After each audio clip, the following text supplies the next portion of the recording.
नमस्कार दोस्तों। शायद अब तो मेरा चेहरा आप पहचान ही चुके होंगे। काफ़ी सारी वीडियोस में आपके काफ़ी सारे लाइक्स आए हैं।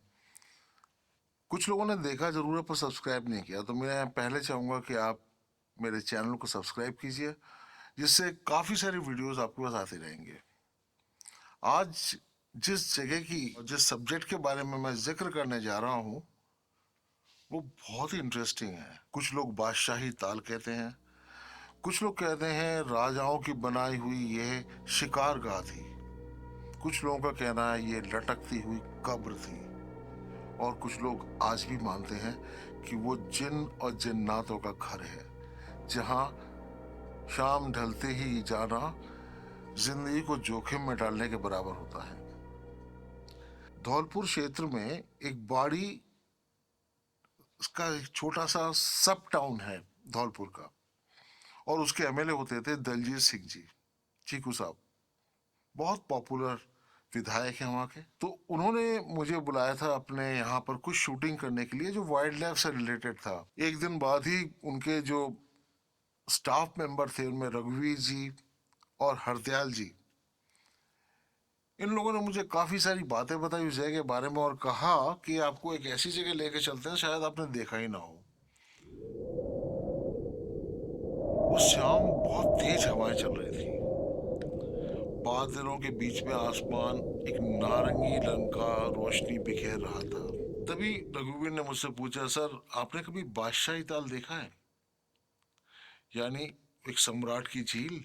मुझे इसमें कोई भी दिलचस्पी नहीं थी, लेकिन रघुवीर के बार बार कहने पर, हरदयाल के बार बार कहने पर कहा कि ज़्यादा दूर नहीं है, महज 5-6 मील दूर है यहाँ से, आपको बहुत अच्छा लगेगा।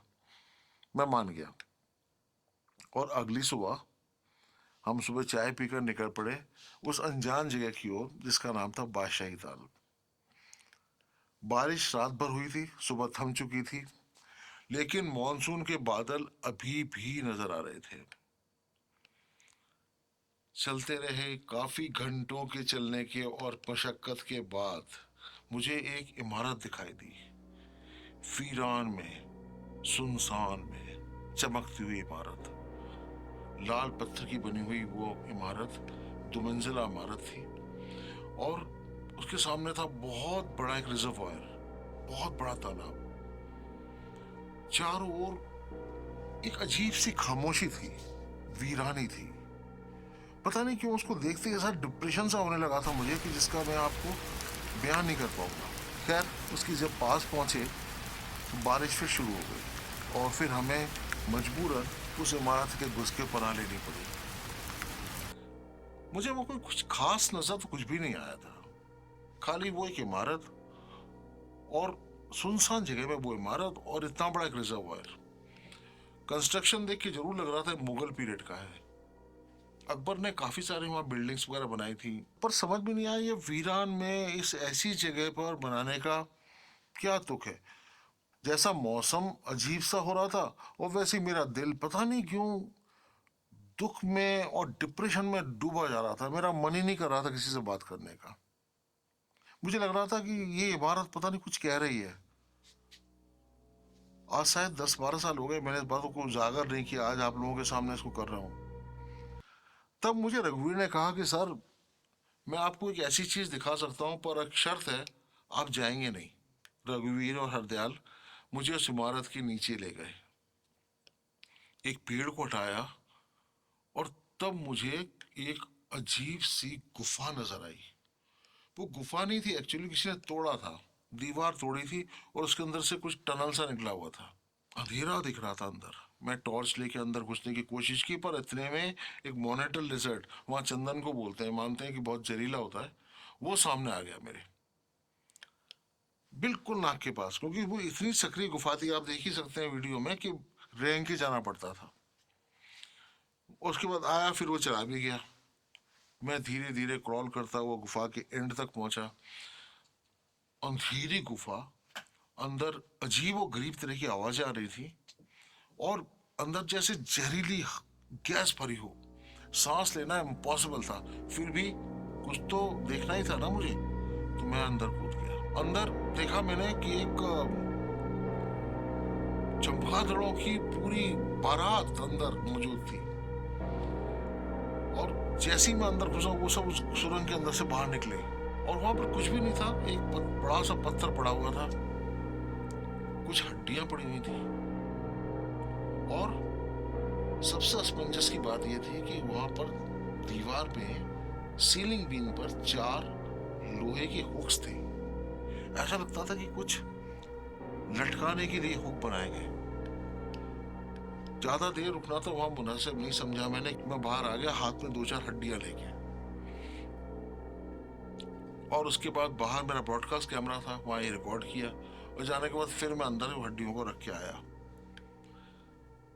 यकीन मानिए जब मैं बाहर निकला तो मुझे ऐसा लग रहा था कि मेरी पूरी स्ट्रेंथ गेन आउट हो गई। हिम्मत ही नहीं थी मेरी किसी के सामने खड़े भी होने की। बारिश फिर तेज हो गई और वहाँ एक पास में एक गांव है, बिरजा नाम है। उस बिरजा के गांव में पहुंचे।